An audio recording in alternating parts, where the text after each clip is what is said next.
जीवन ना कल में है ना आज में है। जीवन इस पल में है, इस पल का अनुभव ही जीवन है। हम दुनिया से कभी शांति नहीं पा सकते जब तक हम खुद अंदर से शांत ना हो। मनुष्यों को मोह माया में पड़कर अपने कर्तव्य को नहीं भूलना चाहिए। मनुष्य की इच्छाएं अनंत है, यदि इच्छाएं पूरी नहीं होती तो क्रोध बढ़ता है और इच्छा पूरी होती है तो लोभ बढ़ता है। इसलिए जीवन की हर स्थिति में धैर्य बनाए रखे तथा इच्छाएं सीमित रखे। अगर तुम मनुष्य अपना कल्याण चाहते हो तो सभी उपदेशों, सभी धर्मों को छोड़कर मेरी शरण में आ जाओ। मैं कृष्ण तुम्हें मुक्ति प्रदान करूंगा।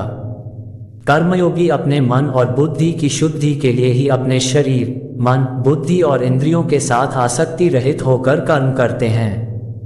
हे अर्जुन, मैं सर्वज्ञ हूँ, मैं इस सृष्टि का रचनाकार हूँ। मैं भूत, वर्तमान और भविष्य के सभी प्राणियों को तथा उनके विचारों को जानता हूँ, किंतु वास्तविकता में कोई नहीं जानता है, ना ही समझता है।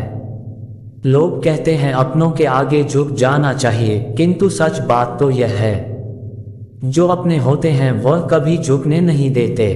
परिवर्तन ही इस संसार का नियम, ये प्रकृति है जो सभी गतियों का कारण बनती है।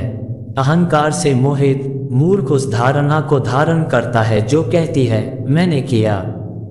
गर्मी और ठंड, सुख और दर्द की भावना इंद्रियों के अपनी वस्तुओं के संपर्क के कारण होती है। वे आते हैं और चले जाते हैं चिरकाल तक। आपको उन्हें स्वीकार करना चाहिए। पूर्ण लगन के साथ अपना कार्य करो, लेकिन उसके फल की इच्छा मत करो, क्योंकि जब आप फल की इच्छा करते हैं तब कहीं न कभी आप अपने कार्य में पूर्ण रूप से समर्पित नहीं हो पाते।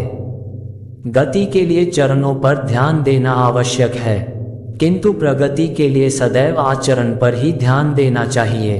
प्रकृति द्वारा निर्धारित कर्तव्य का पालन करते हुए व्यक्ति ने कोई पाप नहीं किया। जिसका मन उसके वश में नहीं है, उसके लिए उसका मन शत्रु के समान है।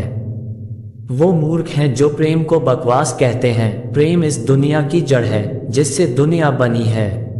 अपनी इच्छा की शक्ति से अपने आप को नया आकार दें, अपने आप को कभी भी स्व इच्छा से नीचा न होने दें। बुद्धिमान अपनी चेतना को एकीकृत करते हैं और कर्म के फल के प्रति आसक्ति को त्याग देते हैं। मनुष्य अपने विश्वास से निर्मित होता है, जैसा वो विश्वास करता है वैसा वो बन जाता है। मन चंचल होता है, यह इधर उधर भागता है और किसी भी कार्य की एकाग्रता का दुश्मन है। लेकिन यदि यह व्यक्ति के वश में हो जाए तो इससे अच्छा कोई मित्र नहीं है। मन को एकाग्र करना जरूरी है, बस थोड़े से प्रयास और अभ्यास की जरूरत है। मेरे लिए न कोई घृणित है और न ही कोई प्रिय, न कोई निर्धन है और न ही कोई धनी। बस जो भक्ति भाव के साथ मुझे याद करते हैं मैं उनका हूँ और वो मेरे हैं।